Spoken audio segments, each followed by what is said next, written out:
Cebu, mga dupon, OIC City Engineers Office of City Victorias. Kami nagpasalamat gid sa DILG, no, sa paghatag sang funding para sa atong barangay.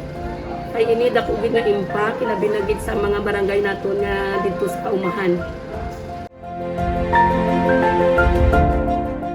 During the planning stage, medyo ang barangay sila ang nag-identify sa mga projects nga ilang mga priorities with the help sa aton man local DILG and City Planning Office. May mga gin-identify sila nga amo nang ilang priority nga nikit nga mas kinahanglanon sang kumuluyo sa ilang mga tagsa-tagsa ka mga areas.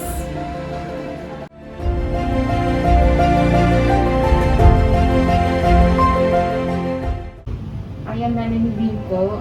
I am the CLGOO here assigned in Victoria City. And the Support to Barangay Development Program is a product of the RCSP or Retool Community Support Program focused group discussion that we did in the cleared barangays here in Victorias, particularly Barangay 10, Estado, and Barangay Gawahon, that's 11. Where we solicited all the major and minor issues concerning the communities, and from there we have to incorporate this as priority programs and projects in the development programs of the LGUs. So this will have great impact to the community because this will be since it is actually incorporated in the development plans of the LGU, then it will be funded from down to the barangay level until the national level, so we can implement programs and projects to address their concerns.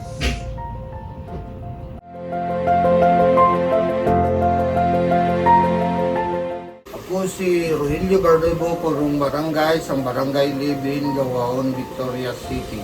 Ang SBDP nga programa, dako gid mabulig sa amon barangay kay kinahanglanon gid sa pumuluyo pag pasalamatan na. Bangod sa pulong-pulong namon sa barangay sa pagpatawag sa pumuluyo, ang mga pumuluyo amo ang nagpili sa ining mga proyekto. Ang amon proyekto nga napandingan sa gobyerno amo ni ang Car to Market Road, extension sa high school, water facilities, kag health center. Kada yun ng SBDP nga programa sa dason nga tuig kay para pinanglanon gid sa mga puluyo.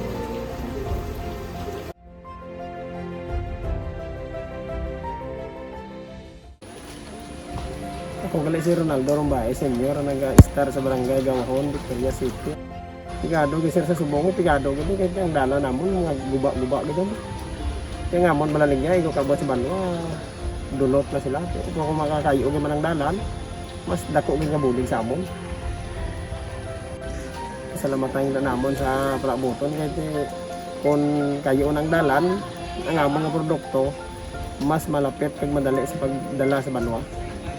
Ang parte naman sa eskwelahan, dako ng kabulig sa kabataan namon. Kasi una nga daan, layo magagawa sa eskwelahan sa banwa. Kung dire kami eskwelahan kami sa Gawahon, mas dako nga purya pabor sa amon kabataan. Mas mayo gisir kung mapadayon niya kung magdali magadi para makabulig sa amon kaya ang kabataan namo importante kung magka-eskwela mo. Ang dalan kung panon ang dalan mas importante pag sa amon para nga amon nga balaligya mas mabarad madali pa banwa wala.